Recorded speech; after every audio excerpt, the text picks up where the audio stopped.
I want to talk about the idea of attachment wounds as it relates to the red pill bros, and red pill dating advice, and all of that. We'll get to all of that in a moment, but first I want to make sure I tell you that I have just launched not a new, but relaunched my Patreon as part of a new crowdfunding initiative that I'm doing, returning to professional YouTubing, which is not something I've done in a long time. But I'm doing this because I find myself needing to raise my income a little bit. Just dealing with some financial difficulties right now, including work I had to get done on my car and some dental work I have coming up. And so I'm trying to raise money for that. I already work 2 jobs, and I don't want to have to get a third job or, God forbid, give up work that I enjoy so that I can get something that pays more. So I've started the Patreon, and every month there's going to be a new, what I call, project video, which will be something that is Patreon funded and or made to elicit Patreon support. And this would be a new video essay, or a new story, or a new song, new piece of music, things like that. Something cool every month, and this is what we've started. I've gotten some great contributors already that I'm really grateful for, and I thank you for that. And so hopefully, I don't have any illusions of being a full-time bread tuber, but I'd love to get up to about $800 to $1,000 a month, just so I can deal with my current situation and have some financial padding for the future when these kind of expenses come up unexpectedly. So anyway, getting back to the point. As you all know, I've been a very harsh critic of red pill dating. And one comment that I got that was part of a thread of comments that I want to comment on in a moment. But in the first place, I got somebody who's a regular viewer of my videos that was saying that I was being unfair by saying that all red pill dating advice was bad because there were these more moderate red pill voices that I was ignoring that he thought had good things to offer. And there is no good red pill dating. It is a fundamentally flawed, fundamentally vile, and emotionally reactionary worldview.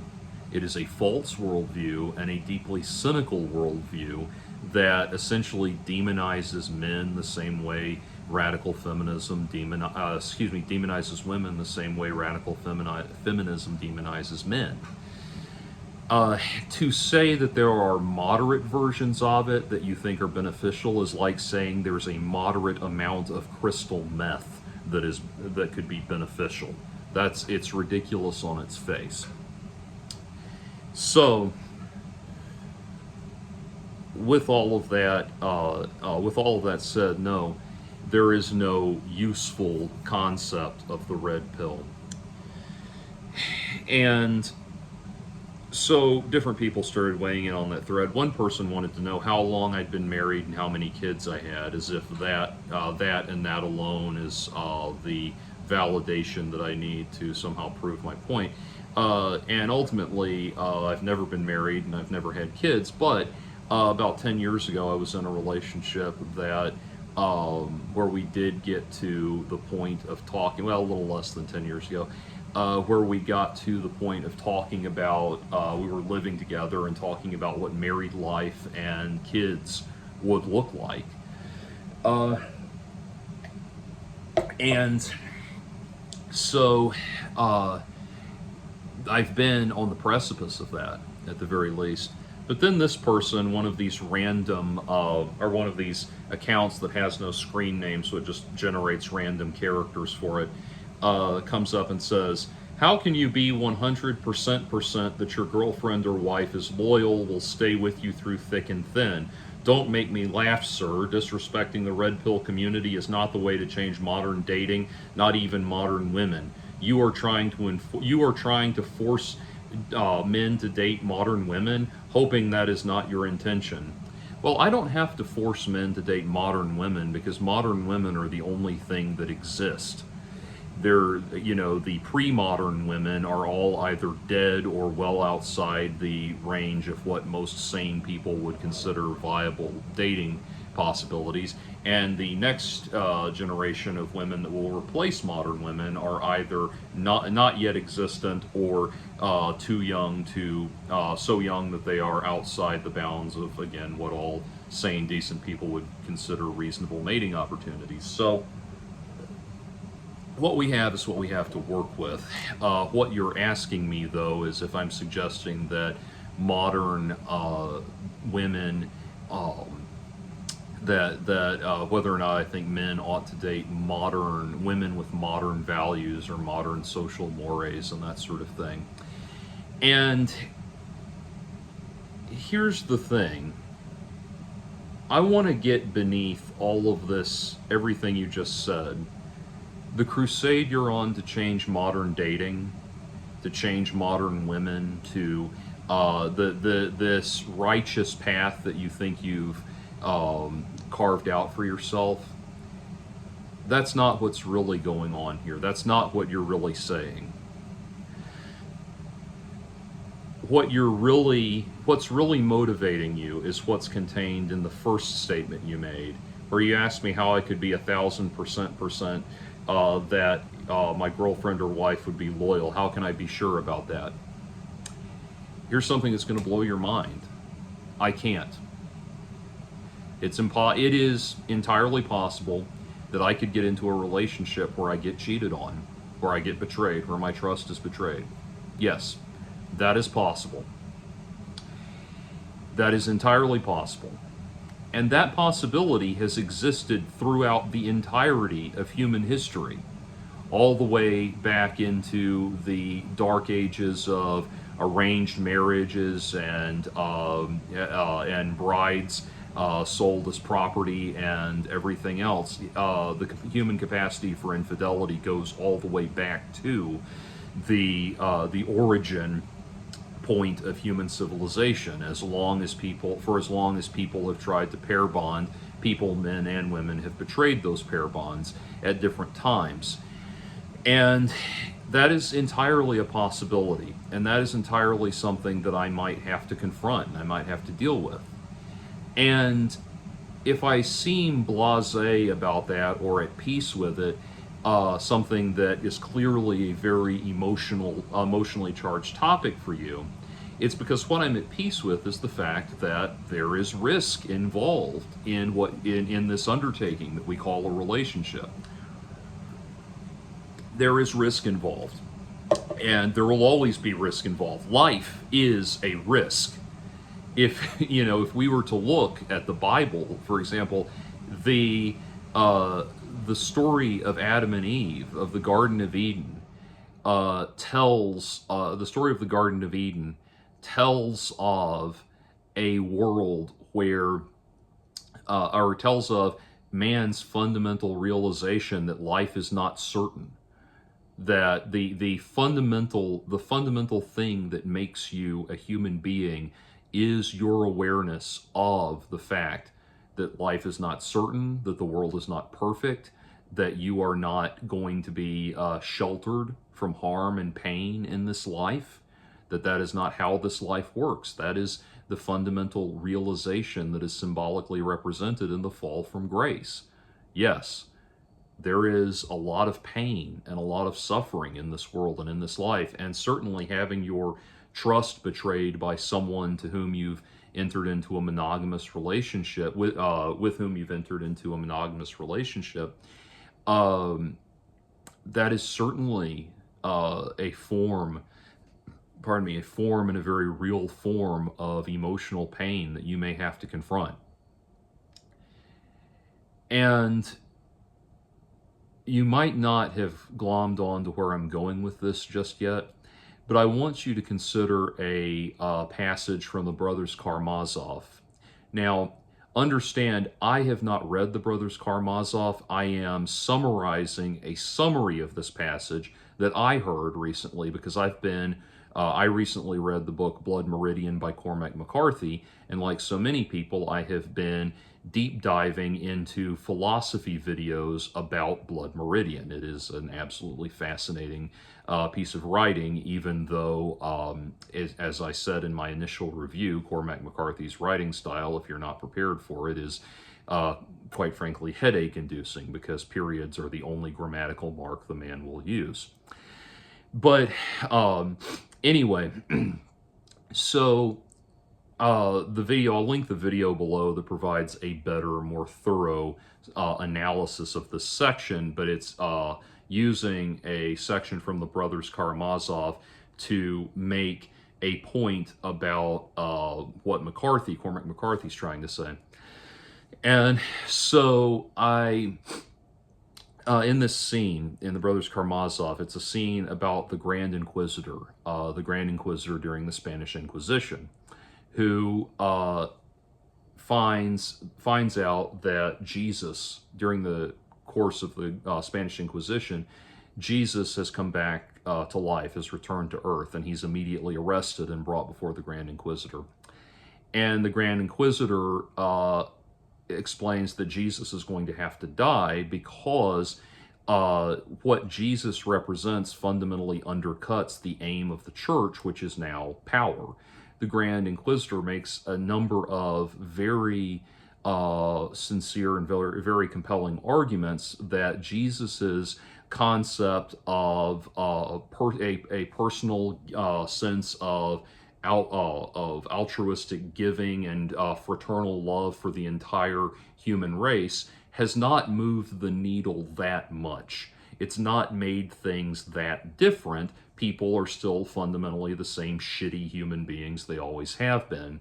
And the Grand Inquisitor explains that he has realized that power is what will ultimately bring about this change, fundamentally this utopian change in humanity that is what's needed. Therefore, he is arguing that power, the gaining and wielding and use, inflicting of power, is the most true and sincere expression of love.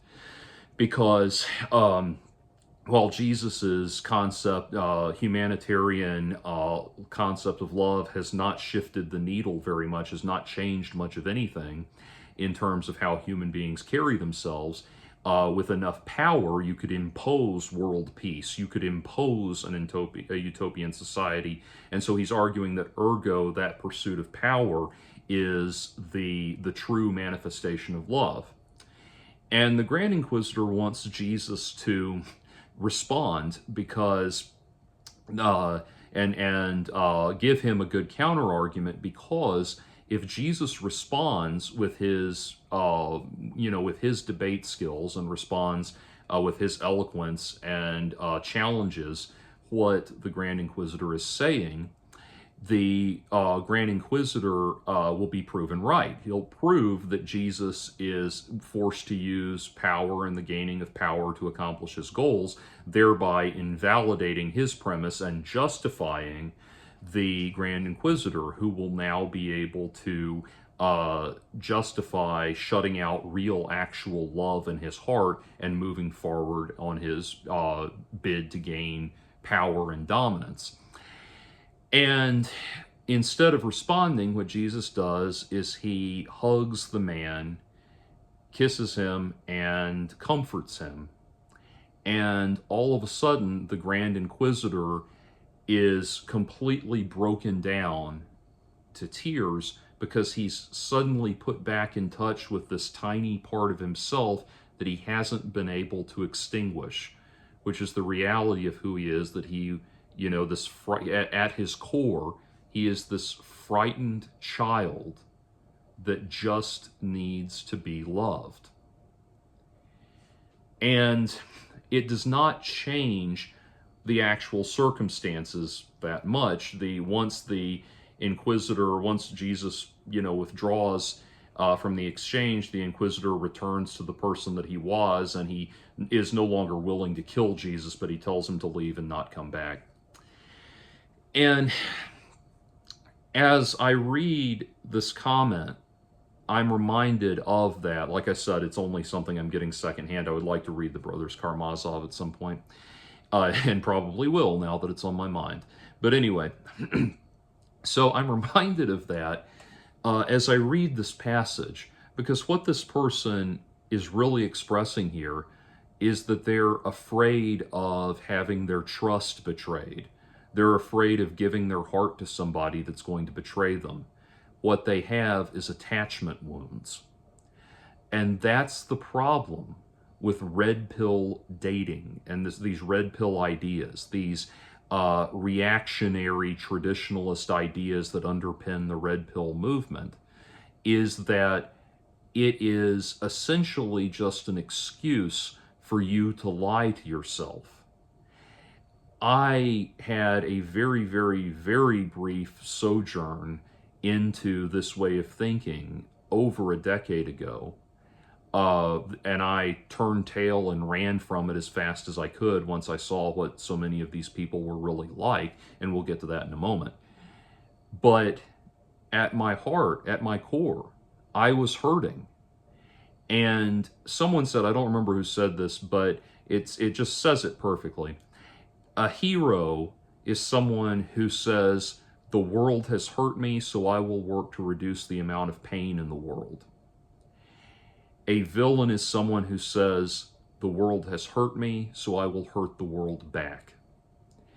And that is what is at the heart of all of this. Yes, at the heart of all of this are men who are suffering, men who are in pain, men who have been betrayed and stomped on. And if you understood what I went through in my life, that made me give even a pleasant glance towards the red pill philosophy, you would say, oh, that makes sense. You might not approve of my decision. I don't approve of that decision in retrospect, but you would understand. It would totally make sense why somebody would go over to that. Just like it's totally understandable that a young woman who receives chronic abuse from men would feel severe chronic abuse from men in her life, would feel compelled towards something like radical feminism that gives her the opportunity to take her pain from that and use it to hurt the world under the guise of helping it. And that's the same thing here. So rather than talk about what's wrong or right with modern women, what I would tell you is that you have some very real and very severe attachment wounds. And I will tell you something about human nature. Human beings, we have this predatory component this carnivorous predatory component in our nature. We can sense weakness. And when you are hurting, people who will take advantage of you will start coming to you because they can sense when you're hurting. And they can sense the weakness, they can sense when you're hurting. And that's certainly very true of people that are trying to recruit you to radical political ideologies. So if you took all of this and focused on, there's all of this noise about self-improvement and the red pill philosophy, if you actually really were honest with yourself and were vulnerable with yourself, which is a very terrifying thing, and something that this red pill philosophy is isolating you from, is giving you a semblance of protection from. If you were truly honest with yourself and really took that deep dive, you would find what real strength is. You would find, as G.K. Chesterton put it, that so many truths are paradoxical, that courage begins with fear, that a thing must be loved before it becomes lovable. And this is, by the way, if you've never read this book, Orthodoxy, by G.K. Chesterton, it's absolutely brilliant. And that's where he talks about that, and he says so many truths about the nature of existence are paradoxical like that. And then he brings that around to say that the ultimate paradox is Christ's sacrifice on the cross. That's a whole topic for another video. But that is very true. It seems counterintuitive. It seems like wanting to, it seems like you want to be tough. You feel weak. You feel vulnerable. And so you want to be tough. And there's this intuitive feeling that being strong and being tough is born out of what the Grand Inquisitor is thinking about, this pursuit of power and imposing your will and all of that. But that's not power over yourself. That's control of others. And that's what's fundamentally flawed about this. It's not giving you something to empower you. It's giving you something to push other people away. And if you were to actually, I am not a psychologist, I'm not a therapist, I'm not someone that can teach you to do shadow work or confront your inner child. I am, however, someone who's benefited from those things. And I can tell you that if you actually worked on your own attachment wounds, embrace and stare directly into your own pain and your own vulnerabilities, which will always be there, no matter how much you try to isolate yourself in the bulwark of red pill ideology. If you would actually work on those things, you would not see you would not see some mass change towards women becoming trad wives or whatever other utopian worldview you think could ever possibly exist, or needs to exist, or something like that. You won't see that change at all, but you will see a change within yourself. You will have comfort with yourself and be at peace with yourself in a way that you clearly are not.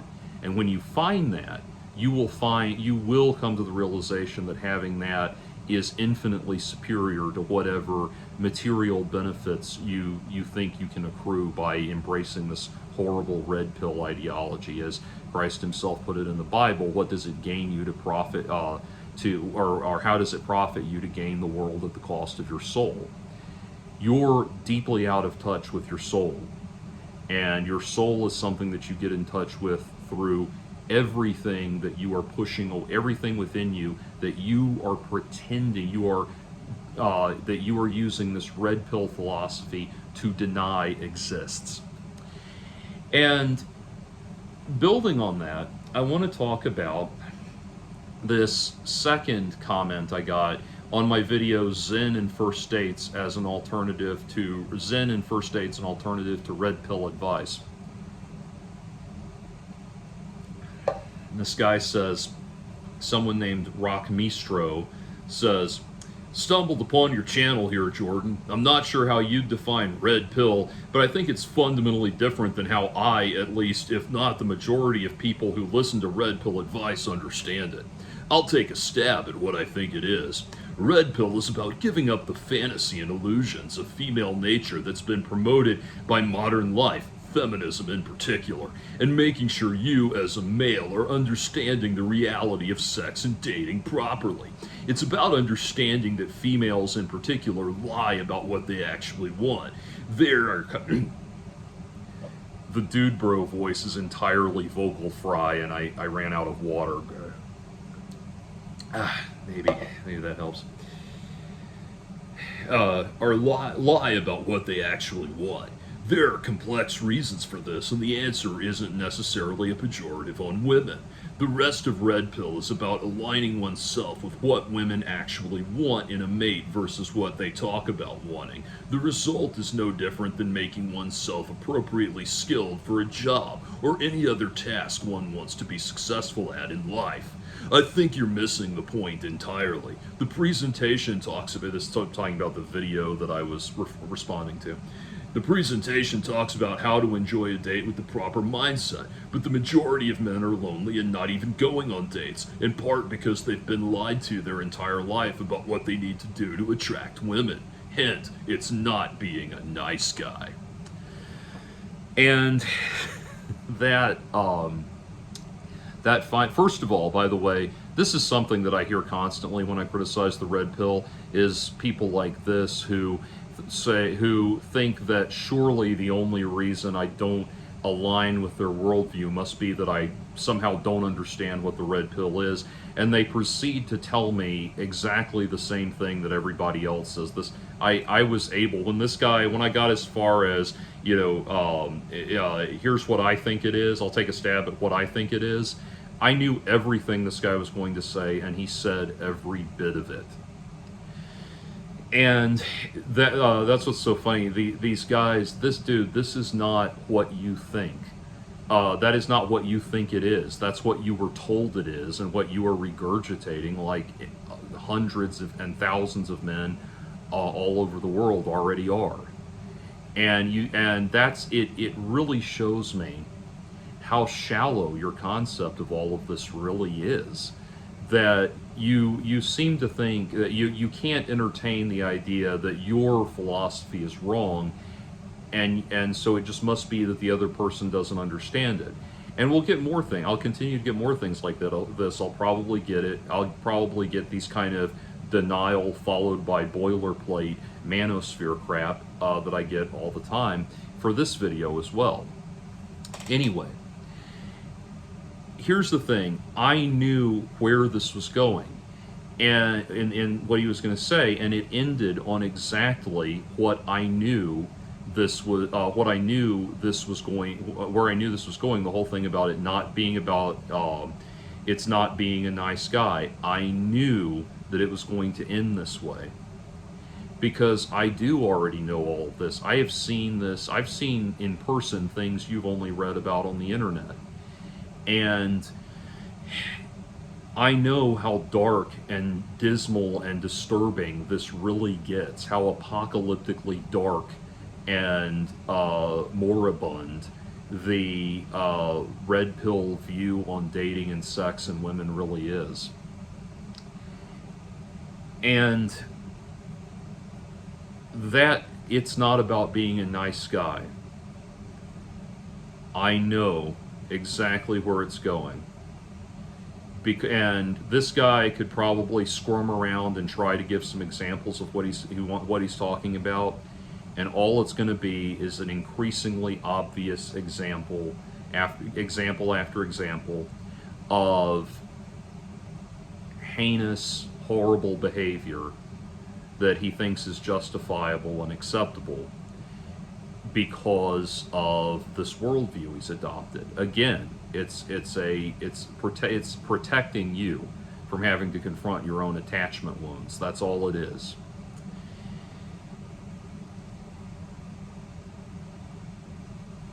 There is a concept, and this gets into the third and final part of what I wanted to talk about.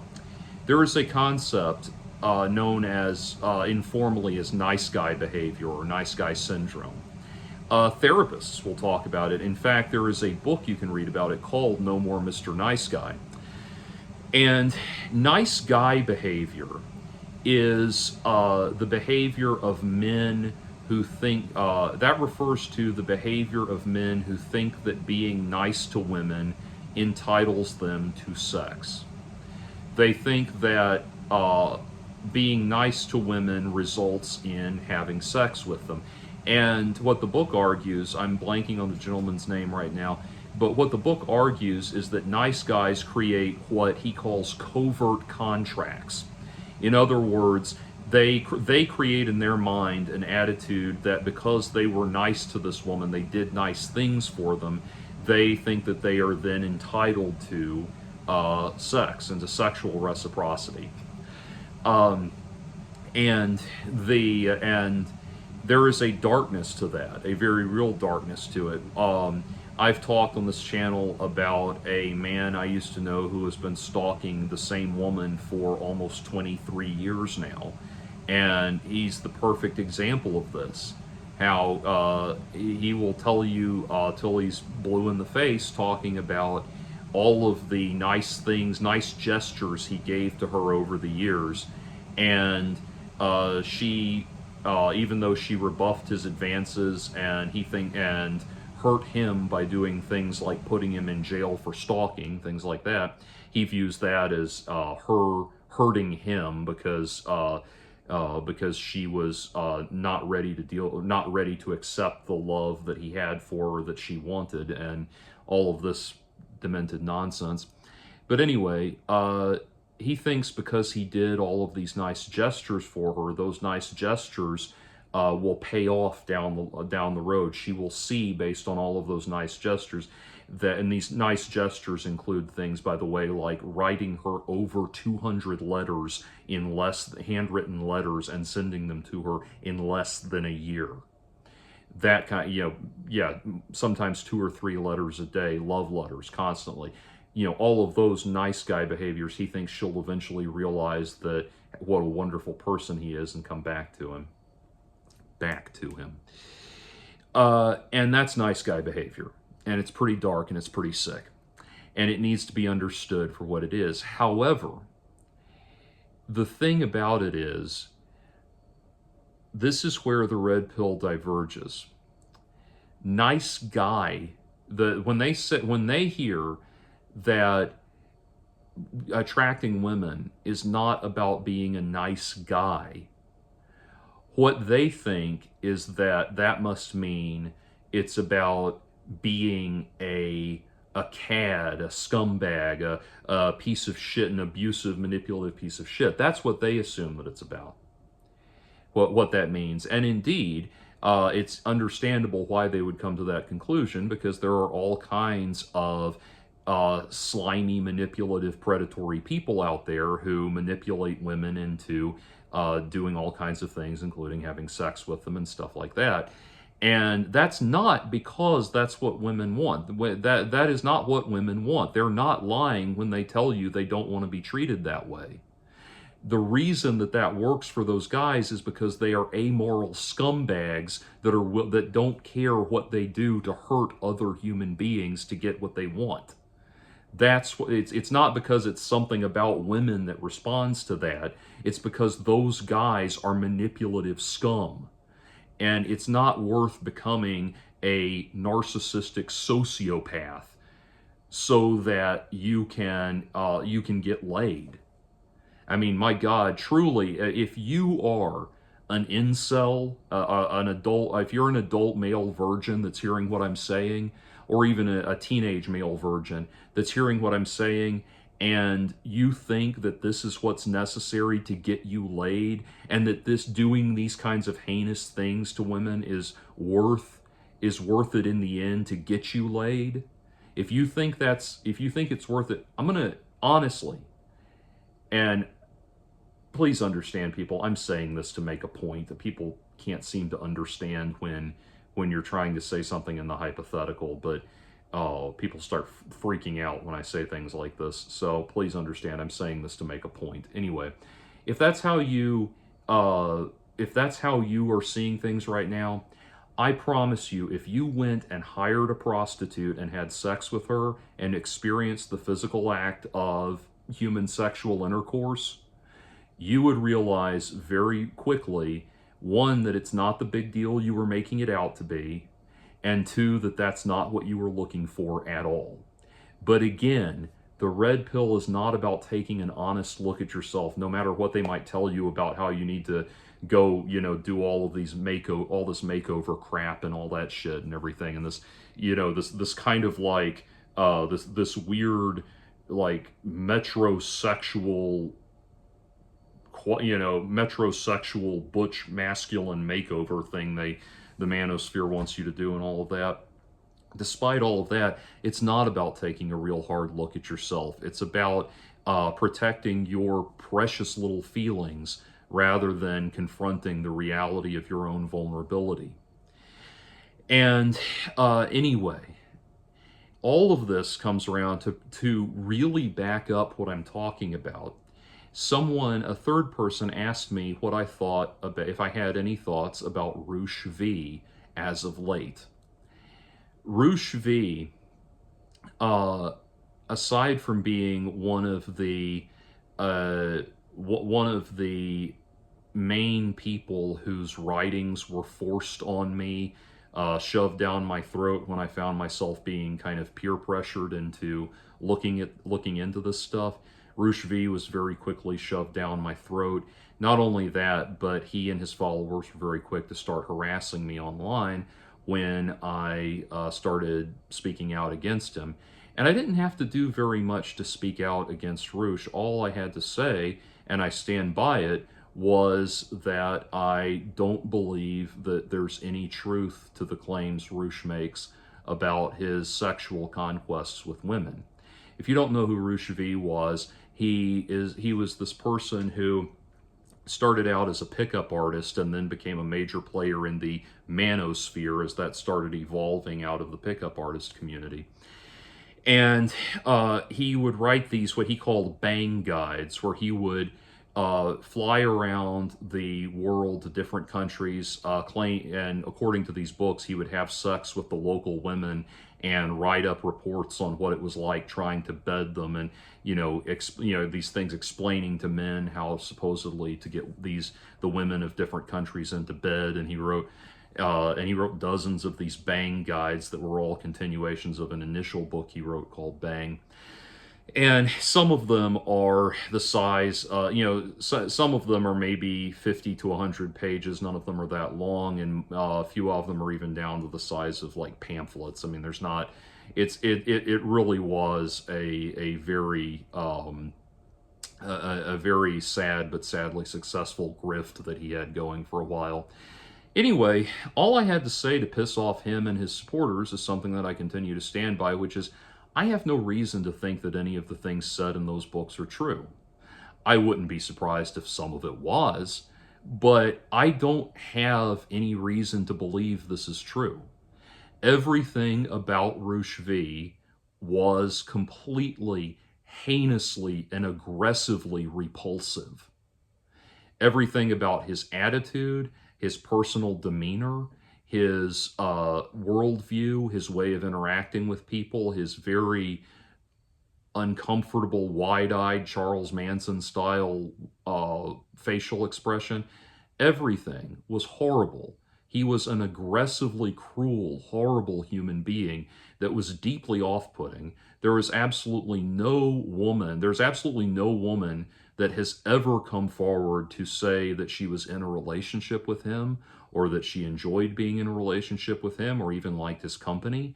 The only woman that has ever come forward in that regard was a woman who accused him of rape.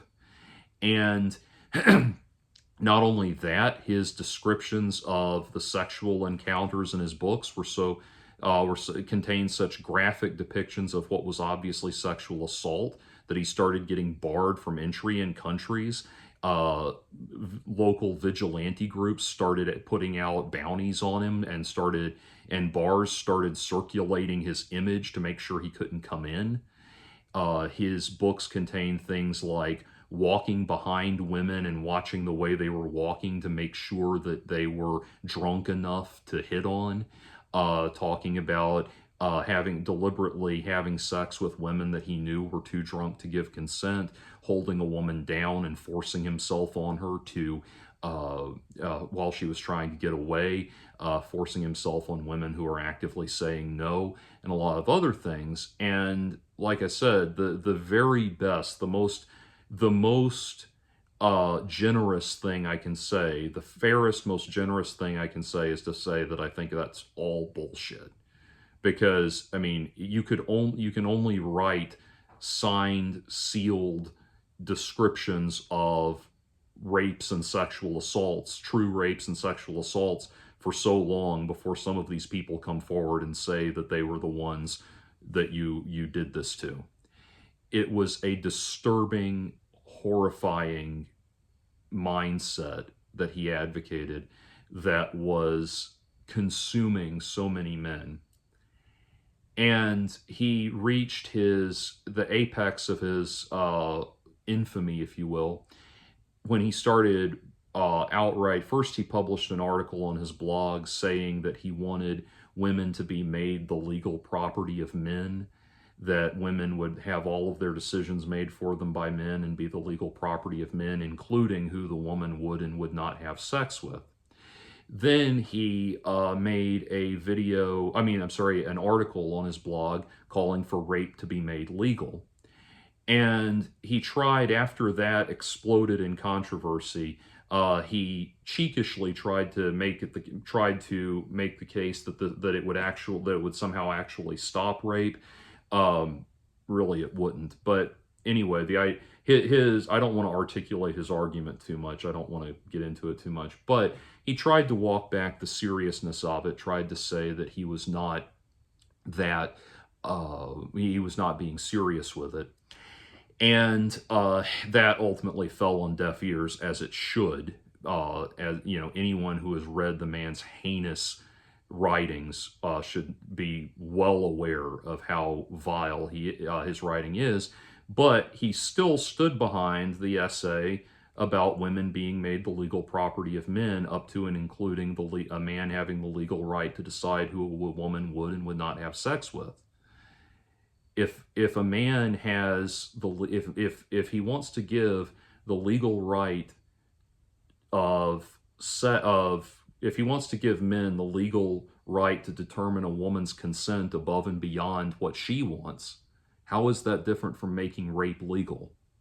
And of course, the response I got from his followers was just a bevy of accusations that this was really all just rooted in my own inability to get laid.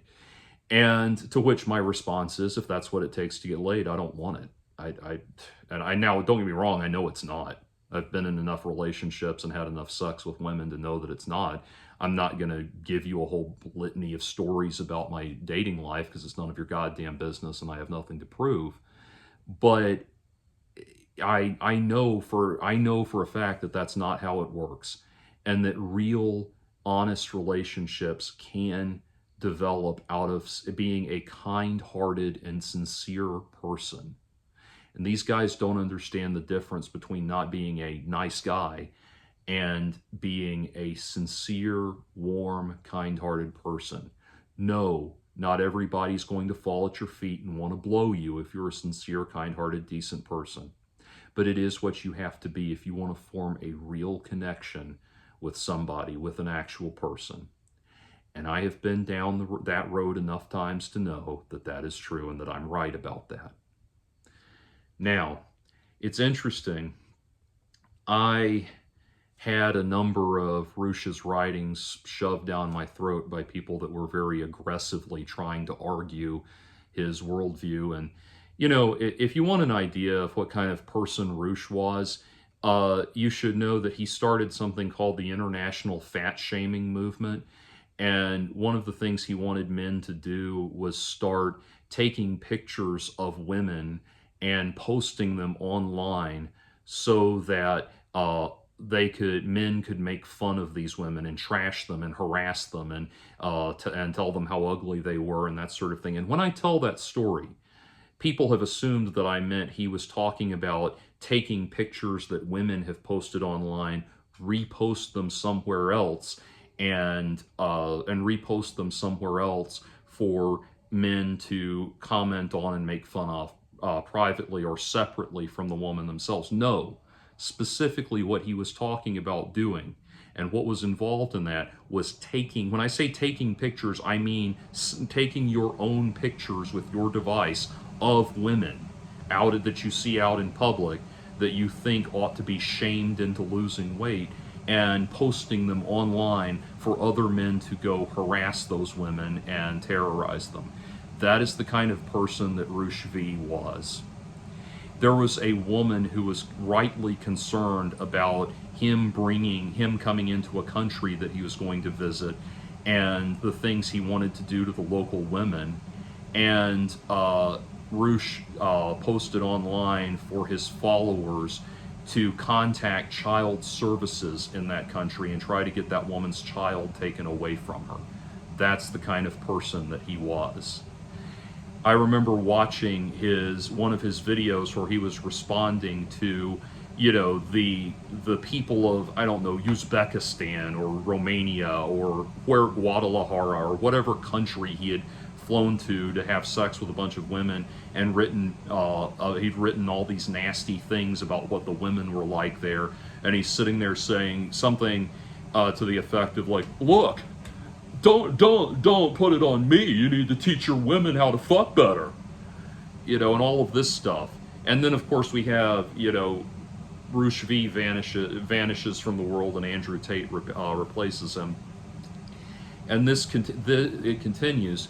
Anyway, the reason the person was asking was because Roosh V had a very profound Christian conversion.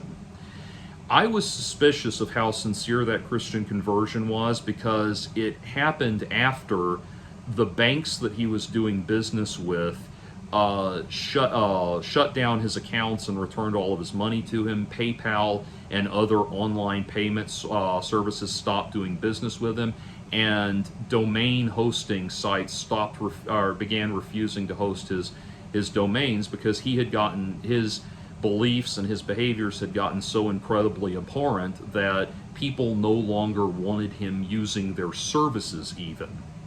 And so at this point, he has this major Christian conversion. And my response to it was, I thought, my feeling at the time was, well, first of all, he's got a lot of rapes to apologize for if he's really interested in atoning for his sins, assuming any of that crap is true.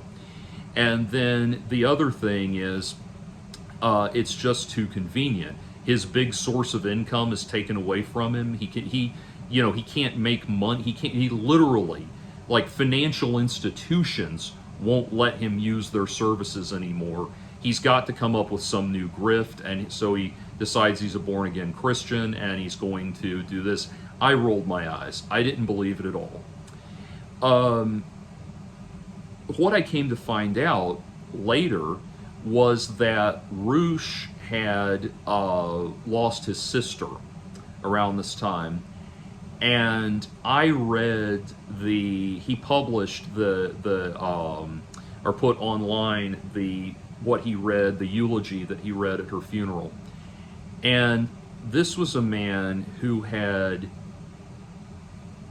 come face to face with a very, very, very profound realization at how much he had wasted his life and how many bad ideas he had put in the minds of young men out there.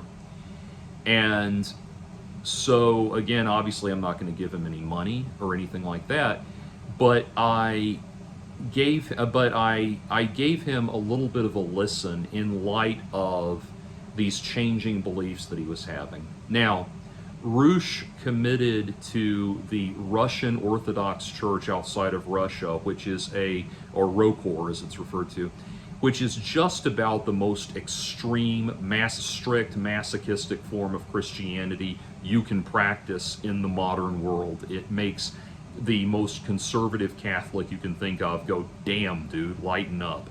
And I really do think that was his way of punishing himself, because it has such strict rules, especially around sex and dating and social mores and all of that. And so he took all of his game guides off the market, unpublished all of that stuff, and adopted a very different tone, and seemed to be genuinely embarrassed and ashamed of the person he had become. One of the more interesting things I listened to was a podcast he did with Milo Yiannopoulos.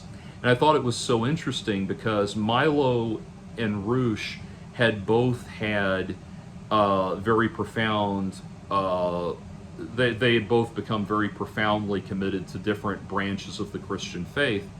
And they were trying to get things across to one another. The thing Milo was trying to get across to Roosh was like, hey man, you don't have to stop enjoying your life to be a good Christian.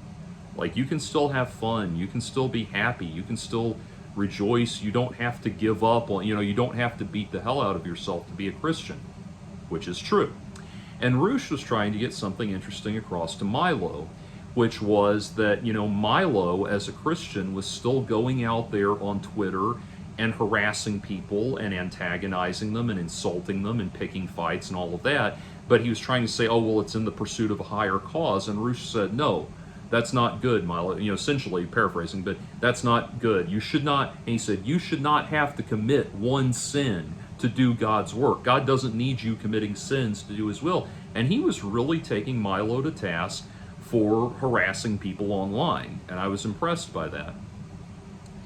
I found some months later, now remember, Roosh and Roosh's beliefs had really hurt me and really helped to put me in a very dark place, to say nothing of some very bad decisions I made for myself, I made myself during that time. But after now, years and years later, as all of the dust was clearing from all of that time in my life, I found out Roosh was going to be speaking at a local church up in Woodstock, Georgia, which was not far from me. And I knew what church it was. Now, he was speaking as part of like a panel of men's development Christian speakers and everything.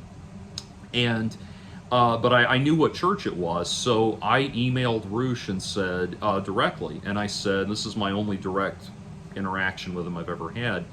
I said, you may remember me, we've never interacted directly, but your writings have been used to hurt me, and I'm interested in the change you've made. I have, since become a Christian myself, and I was wondering if I could take you out to lunch, my treat. And I said, I think I said something like, I understand you don't know me from Cain, and I understand if you'd like to bring somebody with you, to feel more comfortable, but I know, I think I suggested Copper Coin, which was a nearby restaurant, so we could get some lunch and talk. And he wrote back to me. It was very nice, and he said, thank you for your kind offer. Unfortunately, I'm going to be busy all day with this conference, but there's usually a meet and greet, and if you can arrange to be a part of that, we could take some time to sit and talk, and I hope that's the case. And so I went and looked, and the meet and greet package for the day was like $300. And to understand, that's not just to meet Roosh, that was to meet all the people on the panel, and there were much bigger names than him there. So I didn't have an extra $300 laying around, but I appreciated at least that gesture. And so that's the only interaction I had with him. When I did that, half of my friends were saying, that's probably a good idea. It could give you some closure. And the other half of my friends were saying, why would you do that? He's a scoundrel. He's just going to tell you something you want to hear, and that'll be it. Both of these things are plausible.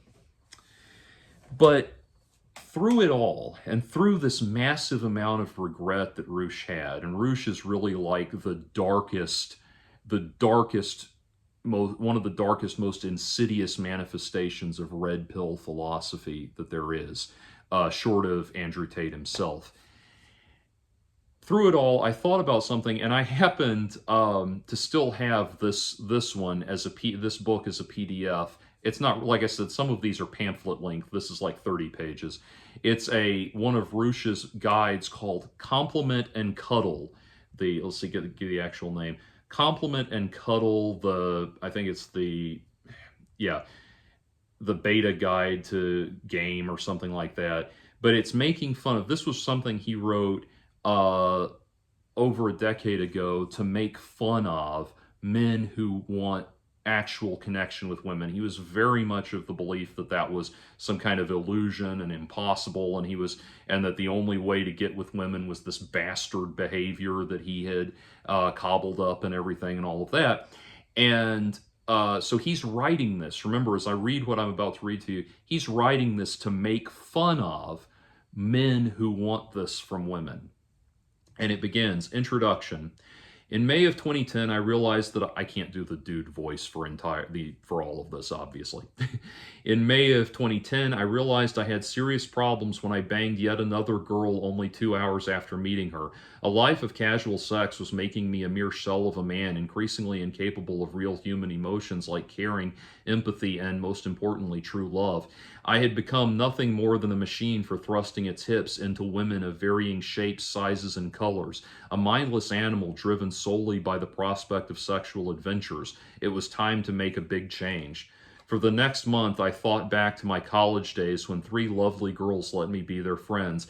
They gave me permission to help them with their studies, buy them small food items from the cafeteria, compliment their beauty, and most importantly, cuddle. There was no sex between me and those 3 girls, but there was meaning and true connection.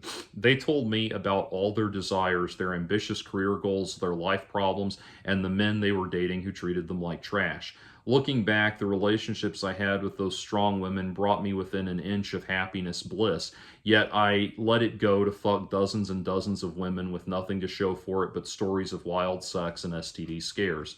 I decided it was time to change gears and adopt a new game based on complimenting and cuddling. I'm sure I don't need to tell you how much happier I am today. Sure, I've seen a 99% decrease in sexual activity, but just like investing in the stock market, time is needed to see rewards. Sometimes a lot of time. I'm super confident that a firm commitment to complimenting and cuddling will give me all the sex I want when a great girl comes to the decision that I'm her best option and not Mike from the club who doesn't have the decency to text her back in a timely manner. Unfortunately, I've created a lot of damage with my fuck guide Bang, an evil resource that has sold thousands of copies across the world. It has irrevocably changed men from complimenting cuddlers to pump and dumpers. God, please forgive me for this great sin I've committed against mankind. I don't even want to estimate how many girls have had their vaginas ravaged and abused by men who weren't completely sincere in their affections. I've made the world a worse place, but while there's absolutely nothing I can do to erase the damage caused upon God's magnificent feminine creatures, I can control what I do from this point on. Therefore, I'm pulling Bang off the market. The contents of that book will no longer enable men to crush the flowery petals of the glorious Western female. I feel like I've come a long way since embracing my human side and can barely recognize the sexually active man I once was. There's an easy test to discover if you are a true human being instead of an automaton. Do you uncontrollably sob while watching The Notebook? I rented it last month and nearly choked on my tears. If you watch The Notebook and don't cry your fucking eyes out, you are not a real man, period. A real man is not one who fucks a lot of beautiful women with minimal amount of effort just to get the fleeting pleasure of an orgasm that shoots semen all over the girl's body or face, or even one who plays the field to ensure getting his nut for the night. No, a real man harnesses his sensitive emotions to prevent harming another soul. If every man on earth wanted to just fuck either in their home country or abroad, what type of world would that create? It'd be a sad, sick world, and I don't want to be part of it anymore. It's no accident that my Netflix queue is now filled with movies such as How to Lose a Guy in 10 Days, Runaway Bride, The Bridges of Madison County, and Brokeback Mountain.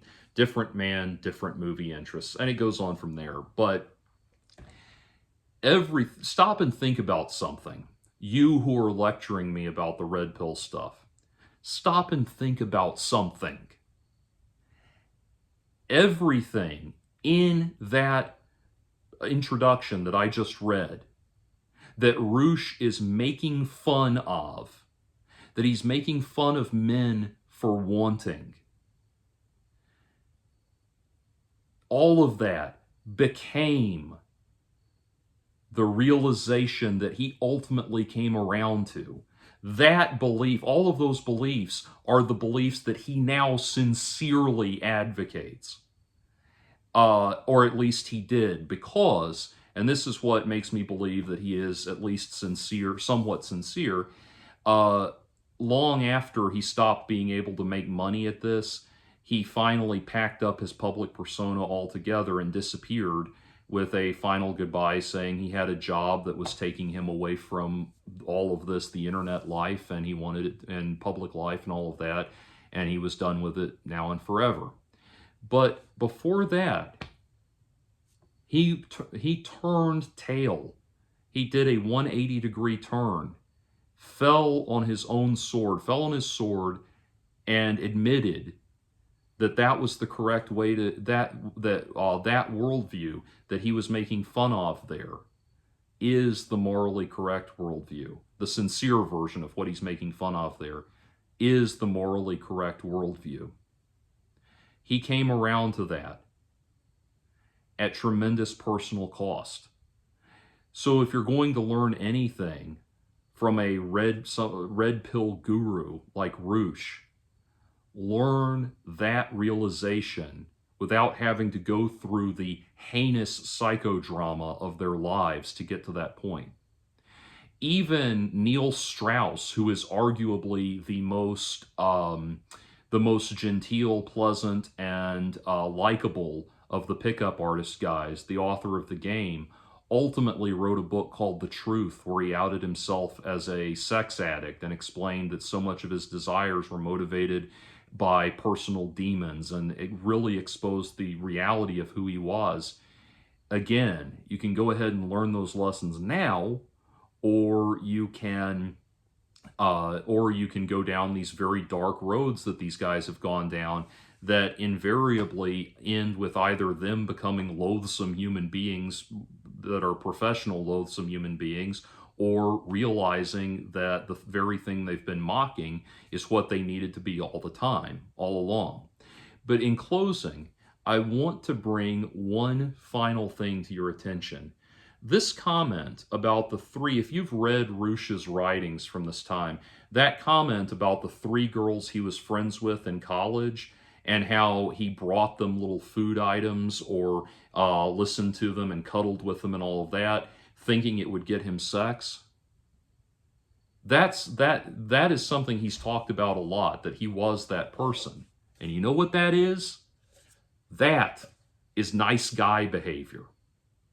And that's the dark reality of nice guy behavior.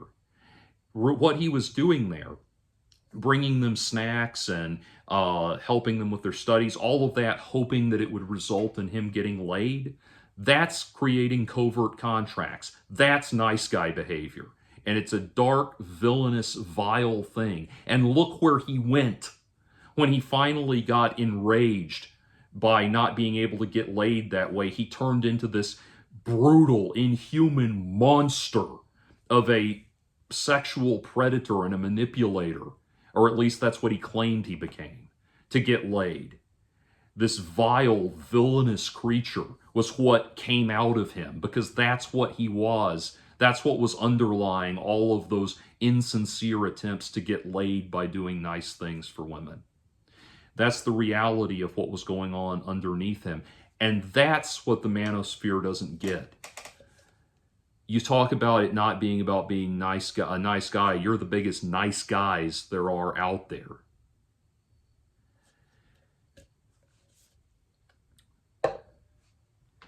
And you just stop and think about that. The massive amount of entitlement that someone has to feel to have that mindset. Now, don't get me wrong. A lot of it can be born out of naivete. We're all young at some point, and we're all trying to figure things out. And he's still only in college. We're just getting our feet wet in the social world at that point. But there is this overwhelming sense of entitlement there, thinking that doing little nice things for women entitles him to sex with them. That reflects a complete lack of character development. And that personal growth and character development, and that lack of personal growth and character development continued to metastasize until he became a monster. That is the dark, sinister reality of what this red pill mindset does. That's why I push back against it. Roosh now touts himself as being a very different sort of person, and having gone through a very long process to become a very different sort of person. I would hope that that is true. I would hope that the heartbreaking story of personal transformation that I read in his eulogy to his sister who died while he was out living an irresponsible lifestyle, I would hope that I would hope that that is all true. It did profoundly change him. I do still have a number of questions, because there are a lot of apologies that I think Roosh needs to give that he never has. But I am more and more inclined to think that he is sincere in his beliefs, especially since he's not in hustler mode anymore. Anyway, for God's sake, realize how awful this is. It's not helping you. It's not doing anything for you. It's only making you angrier. It's only making you more miserable. Men have been just like I said at the beginning of this video, that betrayal and infidelity and cheating is something that's gone on for as long as the existence of human pair bonding. Men have been complaining about the alleged degeneracy and sluttiness of modern women, whatever those modern women were at the time. They've been complaining about this since time immemorial. That is just a reality of life and a reality of existence, because you're hurting and you don't want to confront the fact that you're hurting. So instead of coming to me with your bold shit kicker attitudes, maybe do the really strong thing and confront your own weakness.